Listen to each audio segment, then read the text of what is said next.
Hello and welcome to Follow Everton. I'm Aussie Chris, if you haven't met me before, and a good friend of mine from out in Perth, Australia, Adam, is here joining us as a special guest today. So everyone's welcome to Adam. How's it going? Yeah, good, Aussie Chris. Yourself? Yeah, not bad at all. Funny enough, it might be. It's getting cold out in Perth, isn't it now? Or you guys are on the other side of the pond, so it's probably getting. It's a nice, lovely Saturday evening in Perth with some breaking news. It sounds like as well, huh? Yeah, we got some breaking news today. So I've just been reading up just before, and we've had a Canberra news article come out saying that Dan Friedkin, of the current owner of AC Roma, has completed a takeover of Everton on this news article, and it seems to be that it's about a $550 million takeover with about a $400 million bid that he's also put in for the debts to be covered by Everton as well. So and by the AC Roma and his franchise. So that's quite interesting. That, and reading it on an Australian news article is quite certain that it's something's in the wind there, and there's very potential that's a high possibility of this happening. So, and then also on the Goodison news article as well, it's all over there. So that's just very recent, as of like 10 minutes ago. So yeah, it seems pretty fresh. And as we were talking just before, Adam, it looks as Il Messaggero in a Twitter handle in Rome itself is also releasing that as breaking news. So where there's smoke, there's fire. We can smell the smoke from across the Atlantic or the Pacific. Depends which way you want to move from Merseyside or from Rome all the way to Australia or out here in Arizona. But we're getting that news from a lot of sources. It isn't official yet, but it sounds like it's probably going to be done by the end of the day by the amount of articles coming out, Adam.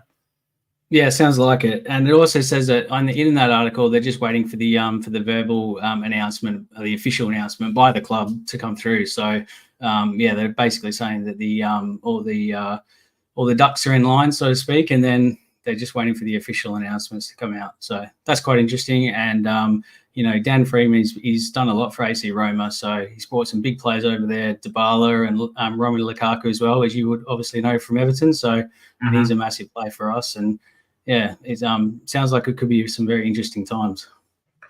Yeah, I mean, we're finally having clarity on what's next. When you have a stable bid with, there's always going to be some fraction of equity.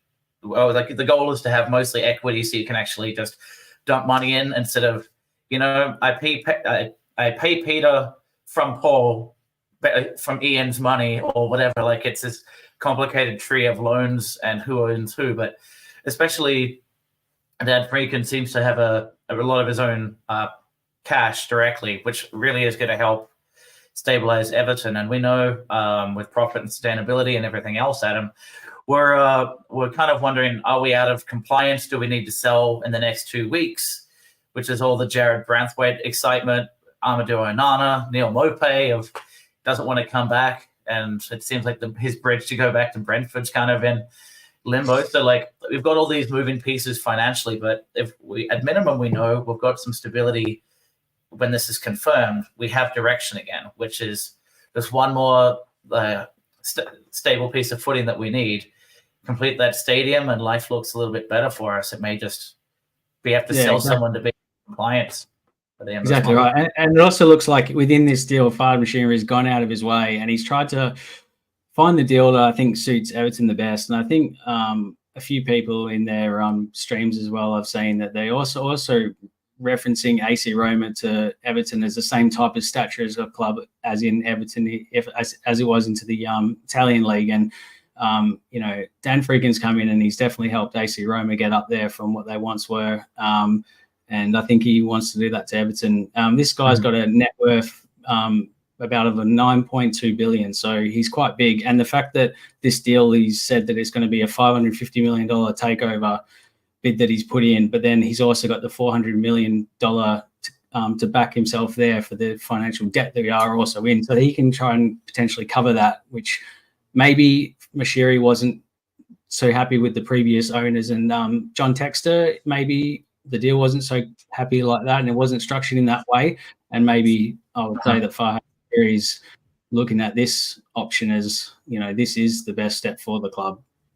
Yeah, and I think Ryan, when I was on the call with him yesterday, I kind of the word I'm thinking of here is the conflict of interest. So what we knew is that John Textor, maybe he was a perfect person to buy Everton, but the timing wasn't right. But you can't have shit like significant ownership in two clubs that are competing against each other in the same league.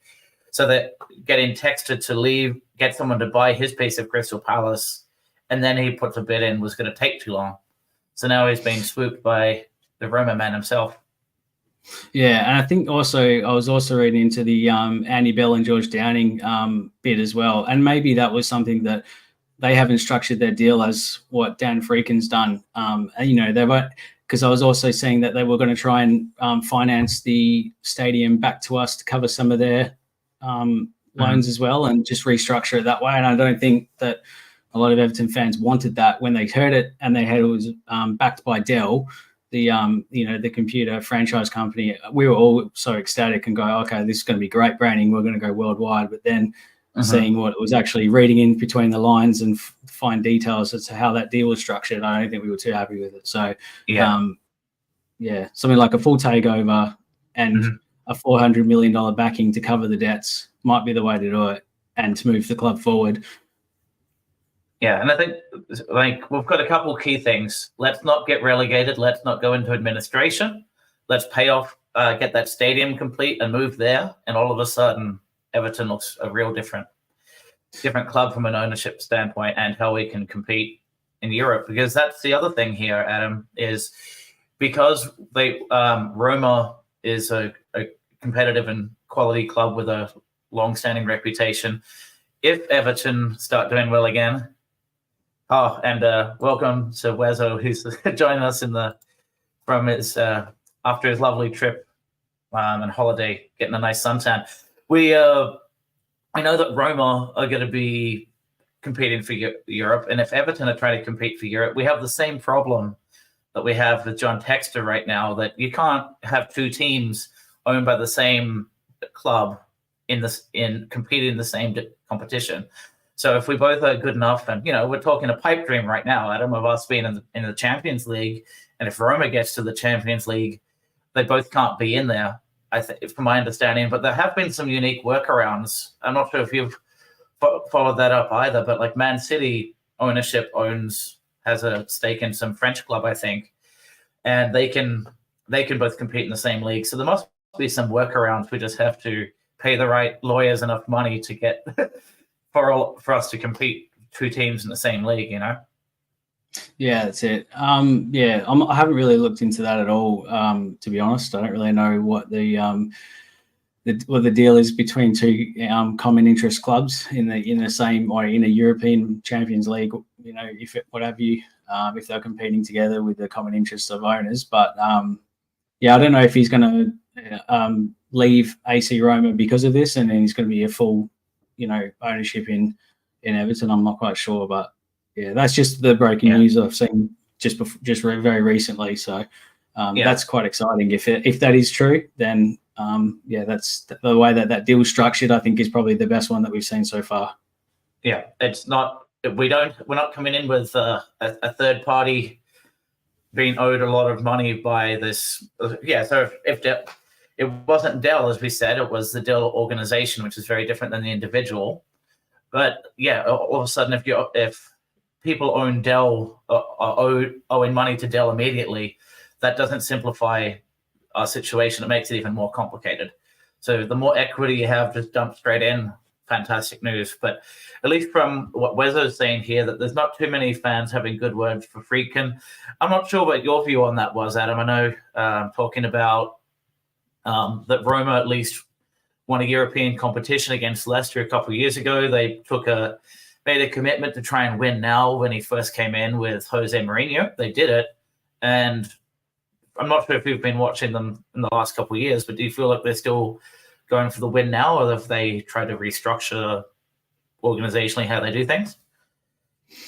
Well, as I mentioned before, bring in Lukaku and Dybala and stuff. Like, you don't just bring in those players if you're not going to win anything. So, they were quite massive over the last couple of years. Like, they've really given them quite a push. I think I was actually listening to Mike from the Blue Boys Network talk about Dan Friedkin and what he's done, and he was online with one of the AC Roma fans. So, and he was giving quite a good insight into what he's done for the club and how he's pushed them forward since arriving. So, yeah, so it did seem like, and then granted they won pretty quickly, and we would love a win now mode, but the reality I think for us, Adam, is like, yes, we have Dyche and Duggan on the chat as always, saying let's get rid of Dyche and bring in someone better. If the goal for right now, we're either saying win now or let's be a sustainable group that can bring in new talent, like a Jared Brathwaite, but he's a unicorn in our system, isn't it, Adam?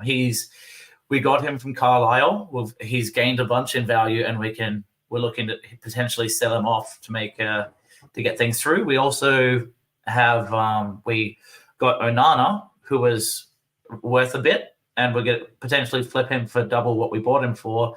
So we're taking advantage of doing a really good job on the scouting network. But we also just got rid of, 4 or 5 players, including Lewis Warrington, for nothing. We didn't even sell them off before their contract expired. So we're not really building a good pipeline. So maybe if Roma can do that and build a good pipeline, then we can replicate Dan Friedkin set up there here in Everton. For sure, yeah. And for years now, like when I first started supporting Everton, we were probably one of the best academies in all of England. So the youth academy was picking out some real talent.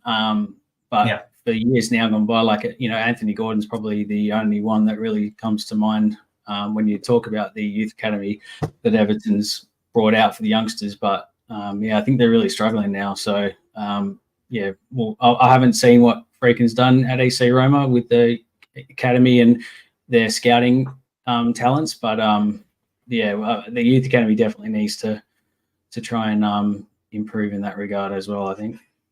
Yeah. So if we're talking the youth academy, I've got a photo, Adam. We were just looking at it before of the Adam and I's first trip to Goodison. This was late. So this was us on our first trip to Goodison with Adam's dad, Derek, there.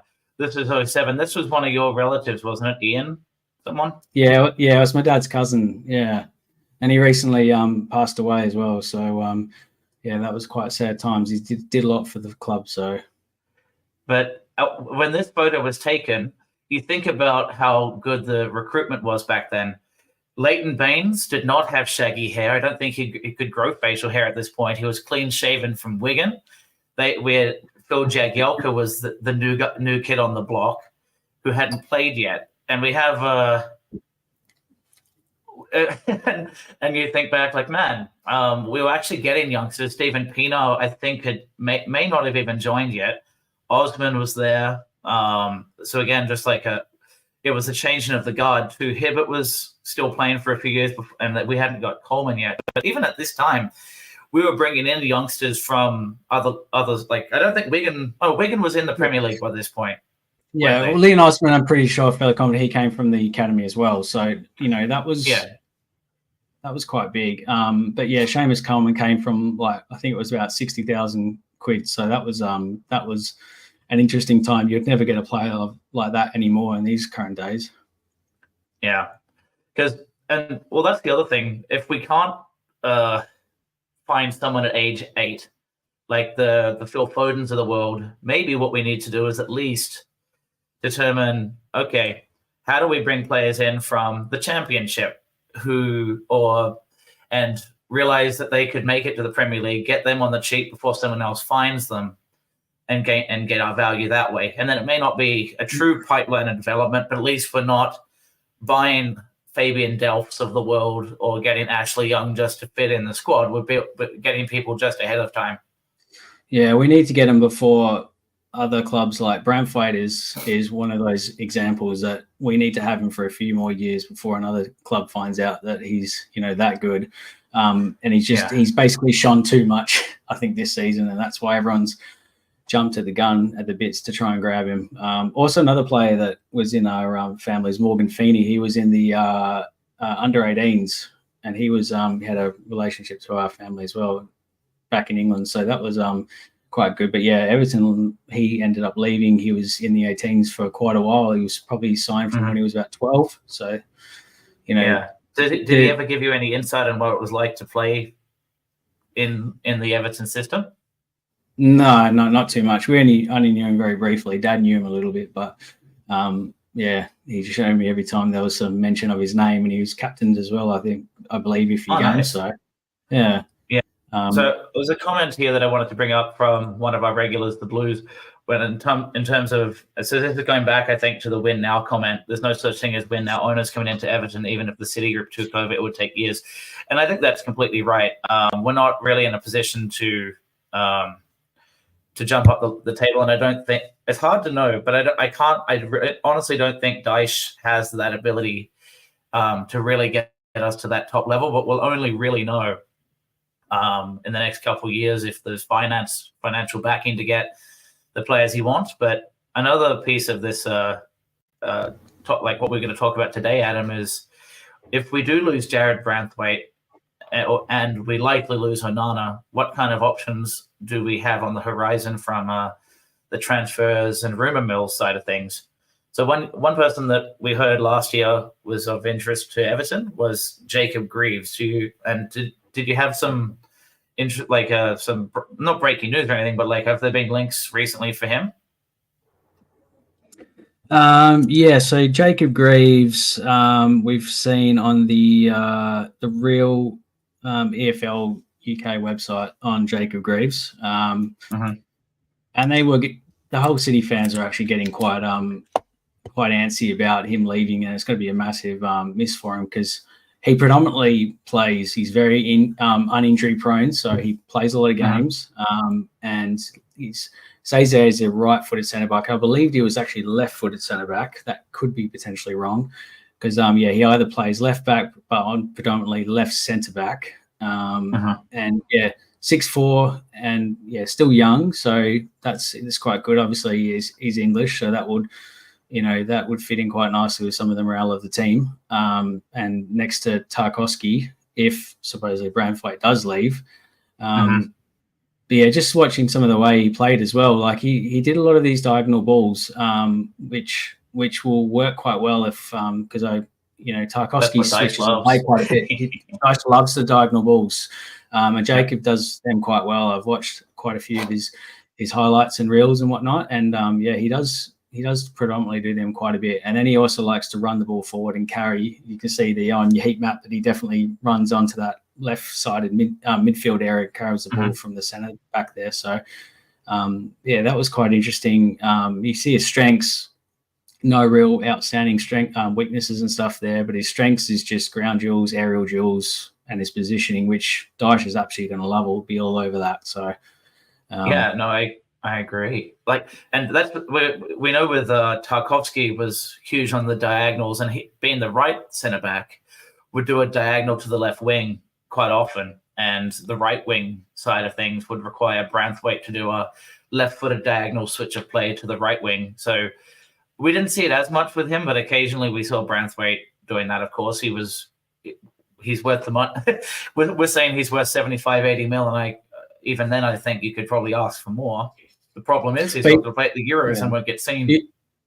You're looking at this though, like if Jacob Greaves' expected player value is 15 mil and we're selling, I reckon Everton, if they get anywhere between 70 and 80 mil for Branthwaite, which I think they're going to hold out for, if Man U can give him between 70 and 80, I feel like Everton's probably going to accept that, even though we as a Blue, we don't want him to go regardless.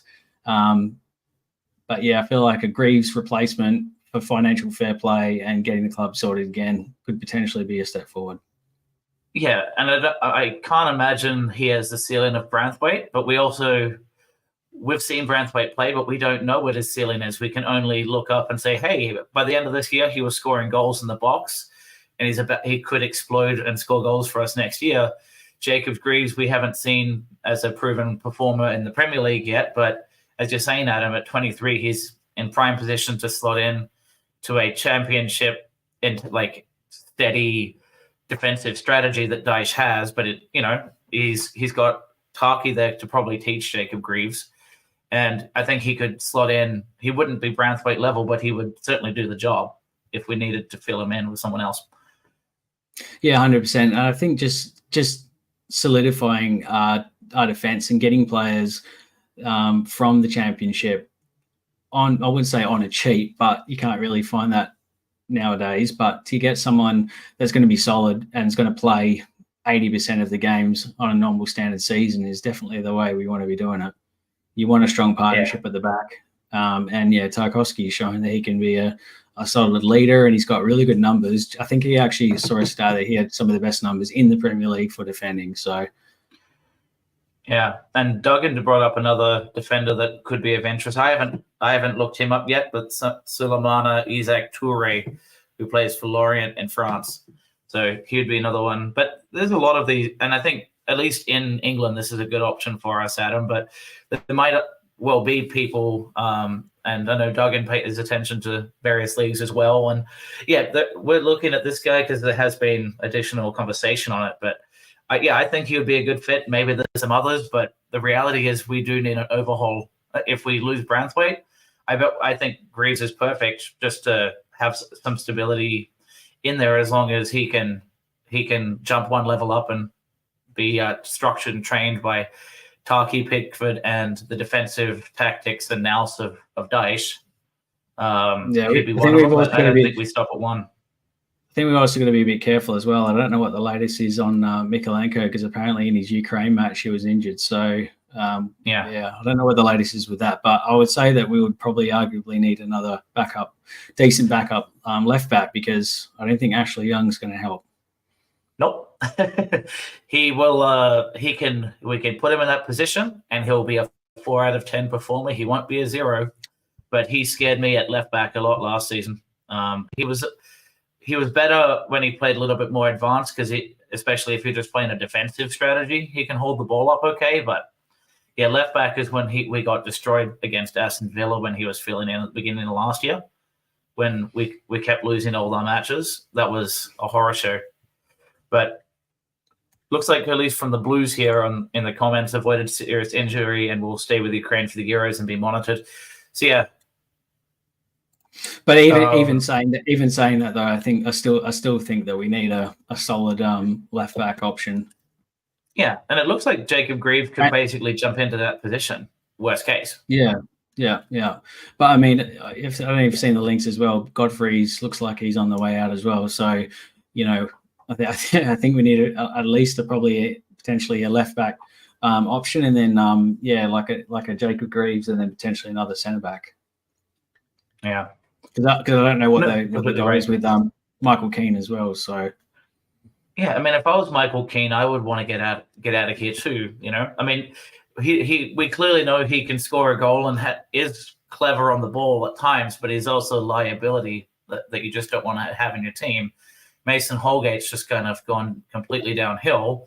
And if Godfrey wants out and didn't have that extension, he didn't re-sign, the writing's on the wall that all those players are gone. So we have 2 aging fullbacks, and we have Nathan Patterson, who I don't know if we have to keep him, and Slapgate from the Portugal saga has to resolve itself, and he has to actually get on a good playing terms, or get on good terms with Dyche. Or if he's not going to get any game time, we need to get rid of him while his value is still okay, and replace him with someone different. Because the fullback scenario on the right side is terrible. But we don't really have any depth. We have depth on the right side. We have no depth on the left. Beyond, 100%. Yeah, and obviously on that, Coleman signed a new 1-year extension to his contract, and he wants to be there for another year, for the final year at Goodison. So he's obviously very passionate about the club, and we'll do everything we can. But we can't rely on him, and we don't want him to think that we want 34 games out of him a season. That's just unfair. So yeah, and Duggan just brought up Kieran Tierney, and he played centre back in a back 5 for Scotland that just got trounced by Germany on the opening night. But yeah, as a left back option, he would be one. I've talked about Veltman been an interesting option for Brighton. He scored a screamer just before the end of the season, then got injured, but he's a right-sided one. So maybe Kieran Tierney, who's clearly what would he be, like first, second, or third fiddle for Arsenal? Because you've got the Ukrainian fella, that was from Man City. Yeah.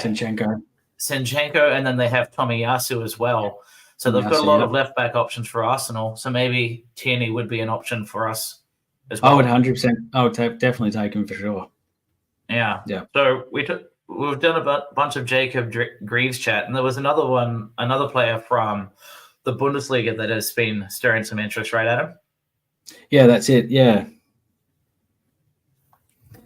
He was, that's the one. So Jan-Nicholas Besti. Jan-Nicholas Besti, yeah. So predominantly a left winger. It's got a lot of pace, playmaking, direct free kicks, which I think is what we also need to improve on as well. And like a player value of same as Jacob Greaves. We're looking at players under that 20 mil mark, between 10 and 20.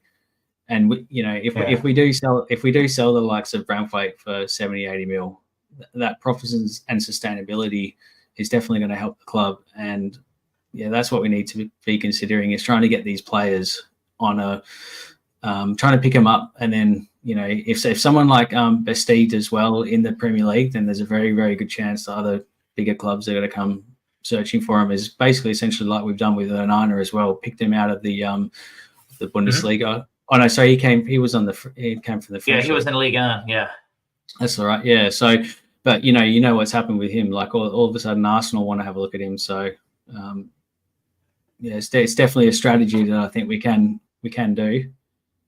Yeah, what I think the risk is, not saying he wouldn't be capable, but if you look at the profile for Jan-Nicholas Best from out in Heidenheim, I'm not going to say that one correctly, but what you see is very creative, very attacking, technically solid, and then on a defensive standpoint has a really low rating. And then they worry about his passing and ball control. And as you probably know, Adam, when you would watch the wingers that play under the Dyche system, they are quite defensive and expected to track back a lot. And if they don't make the squad. Damari Gray was getting subbed off a lot, or wasn't getting game time at the end unless he was the only available striker and played as the 9. And Danjuma did not get much game time at all. And it seemed like either falling out or lack of preference from Dyche. So really what we're saying now is, would this guy be any different? Even if he is effective going forward, would Dyche even want him? Yeah, that's the flip of the coin, where we don't know where Dyche is going to come from that. But what this guy will offer is the playmaking and the creativity, which we severely lack, and that will definitely help out the attacking sense to us going forward. And I think that's going to be a big one for us. Is we need creativity. Even Dele Alli, like I don't know what's going to happen with him and his contracts and situation and injury, but he's a very creative playmaker that can do a lot for us. You saw when we ended up beating Crystal Palace and then a couple of last games of the season, and we stayed up with Calvert-Lewin's header as well.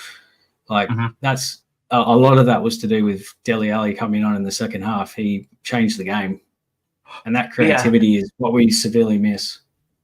And agreed. I think the challenge with Dele, and it will be that way until he can prove us otherwise, he is simply he's on the books, being injured, and not providing value to the team. And when we got flogged 6-0, he was talking about how much he wanted to be in Europe, or playing in the Euros again, and that was his goal, not sitting on the bench while the match was going on. We didn't see that coverage over here in the States, but he was doing live coverage for like TV broadcasting while we were away at Chelsea. So there was a really weird disconnect. And right now, I think he is out of contract, except we're paying his medical bills for his recovery. So you'd say he owes us, but no football player owes the club anything. And that's kind of the problem right now. If he can come back and play as a number 10, awesome. I kind of don't see it. Yeah, but this Bestie, I was thinking that, like, if you have someone like Mikalenko behind him who is defensively sound, then he can have freedom on that left hand side to make the plays up, and have Mikalenko help him out and support, which I think, you know, might potentially work very well, and Dyche may be happy with that. But yeah, he'll obviously have to fit in with Dyche's plans. That's obviously a big one. If he's not going to do that, then I don't like his chances. Because and I think the Blues has got a good point here, where maybe we're over or underselling that Jan Nicholas Bestie is different. But if the idea is that the likes of Gray and Danjuma lack determination, and they're a component of being a journeyman, and they, like, you can be hardworking, lack defensive acumen, but it's all about the attitude. Are you willing to track back, or do you think I'm a striker and below tracking back, that's someone else's responsibility because I'm the superstar? If that's the attitude problem and this Jan Nicholas doesn't, maybe we're worrying about a whole lot of nothing. The other thing to remember, though, Adam, this guy on the heat map here, he's all on the left side, so we still have the right wing problem, because Dwight McNeil's not going to the right wing anytime soon. He might play as a number 10, as we've seen him kind of migrate from left wing into the 10 slot to give Mikalenko the entire left wing to run down, so they wouldn't get in each other's way. So we could end up having two left wingers then, but then what do we do in the number 10 spot? And we still have a right wing problem, because it doesn't look like Jan Nicholas here could do that. Yeah, I haven't got to that side of the pitch yet. I haven't seen any decent rumours that we're looking for a right winger, but I have seen that more links going towards we're going to be looking to extend the loan for Jack Harrison. So I feel like that's in Dyche's plans, is to bring him back for another year. Yeah, well, the other thing that we may not want that. I know that we don't want that, but I feel like that's going to happen. Yeah, what was interesting is statistically, Harrison was really underwhelming for the majority of the year. He had that little spell right when he came into the squad where he was scoring a couple goals, and I think he actually picked up at the end of the season. So he may not have got any goals or assists technically, or literally, like, in the system, it does not say he got a goal or assist, but he was heavily involved in a lot of our chances at the edge of the box, or where, like, we'd get the ball back, we'd switch it, he would come in from that right side, cut back in, and all the goals we scored from a scramble, like, let's say Adrissagana Gay's goal against Brentford, he was instrumental in the build-up play to those goals. So he was more involved at the end, but he was not consistent throughout the year, and he went anonymous a lot. But if we can't afford to buy players, we're simply paying contract costs. So, you know, $100,000 a week or whatever it needs to be without putting upfront cash to buy him. I think we could do worse. I guess the other question, though, because Leeds put a lot of money in to try and get up, they lost in the playoff final to Southampton. They're in a pretty rough financial situation where they need to sell their players off. So do we look for someone else like the Willie Nontos of the world instead? I was just going to mention Willie Nonto, yeah, because he could do a job on the right-hand side. Very creative. But again, if we're looking at Bestie and the links that we've seen there, and to Nonto, those players are not defensive as much as what Dwight McNeil and Harrison are. That's the key, is that you know, those two players are going to be very creative, very technically sound as well. So I feel like we're going to be changing the way we style the play as well. So I don't know if Dyche is going to start doing that from the get-go, from the start of the new season. It's just very hard to predict that.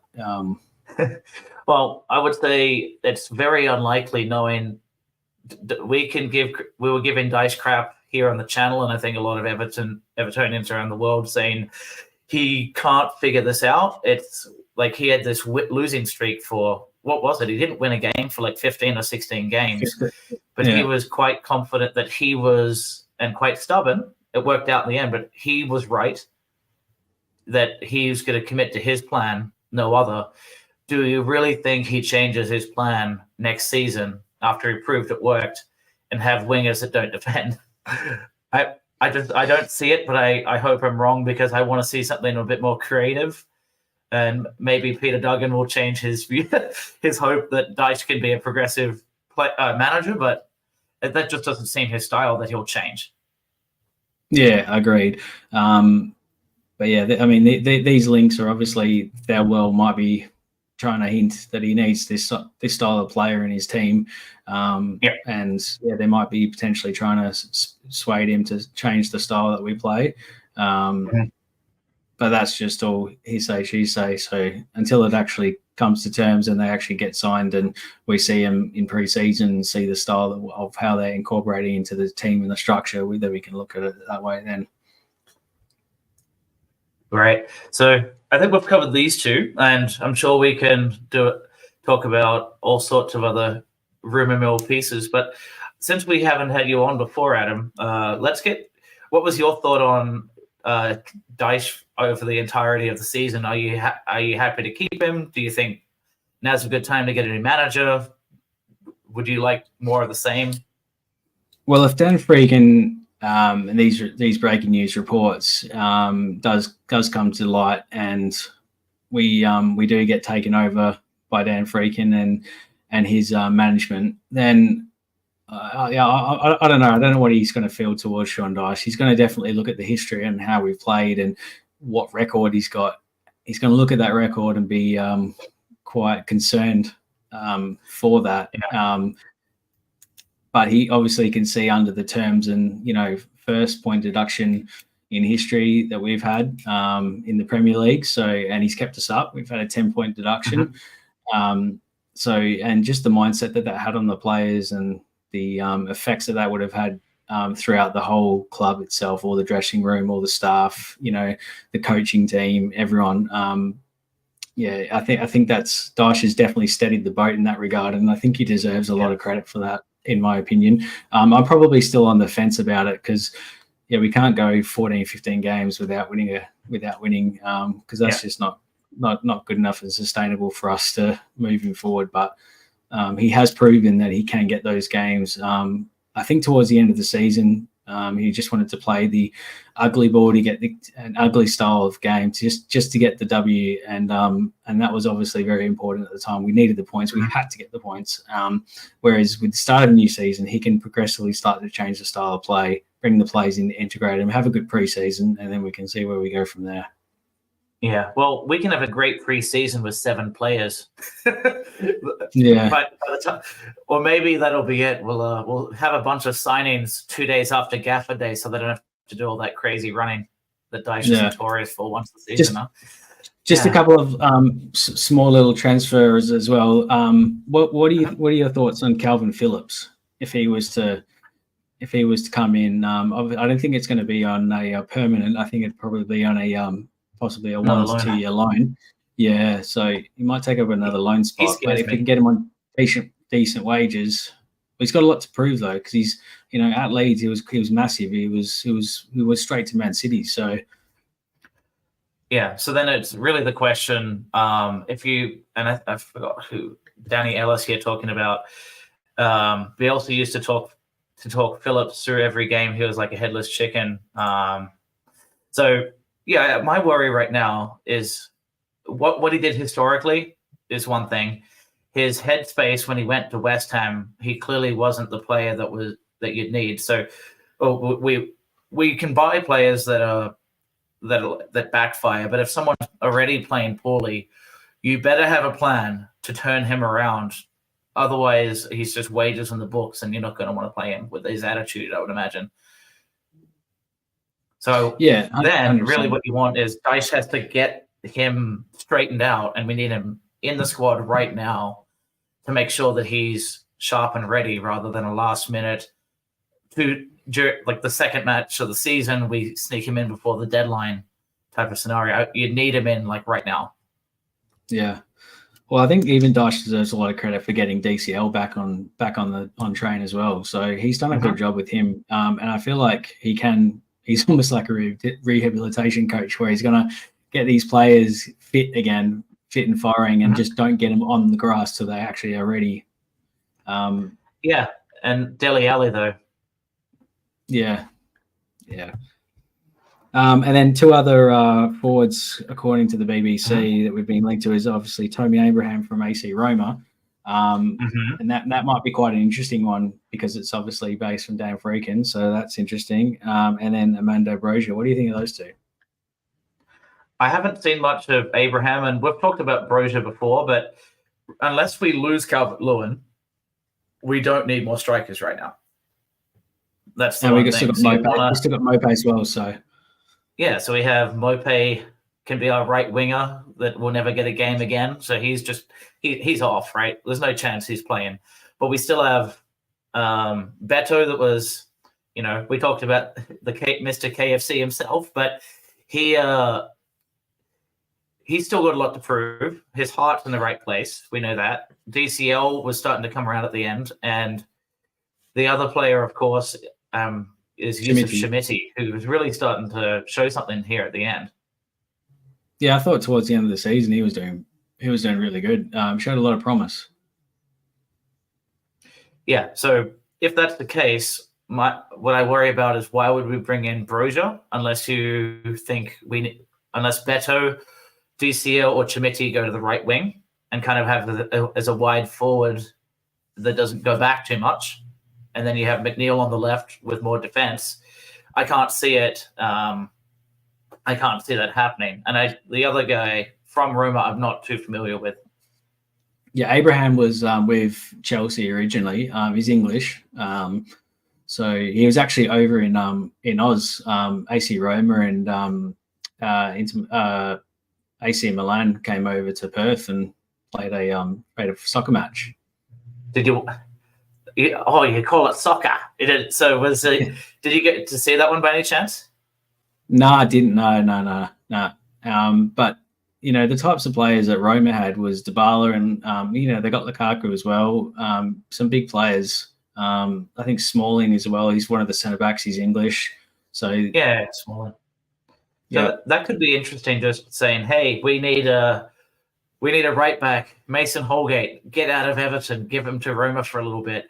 Or Ben Godfrey doesn't want to play for Everton anymore. He wants to play in Europe instead of going to Milan. He ends up going to Roma. And who was that Sheffield United left back we've been linked to as well? I think it was Max Lowe. That sounds right. I struggle with. There's so many players to kind of go down rabbit holes on. Unless I have a slightly better computer to look it up live, it's tricky for me. But so do you know much about Lowe, or just that you've heard his name come up?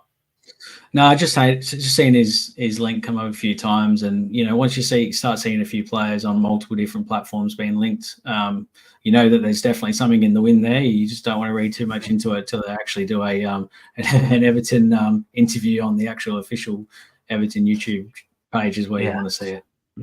So it's not official until it's official. So we talked about Dyche. We've talked about some transfer news. We've also talked about So I just wanted to touch on your the whole shirts situation. So see, you got your Hummel shirt on there. Mm-hmm. Yeah. Next season we won't be seeing that on there no more.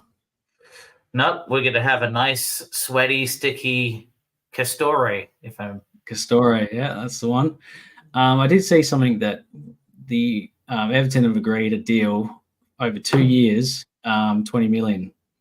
And for a shirt sponsor, that is actually massive. So Castore are going to be on Everton shirts the last season at Goodison Park, and they're going to be on the first season at Bramley Moore. So that's going to be, especially going to Bramley Moore, that's going to go massive for them as a brand, Castore.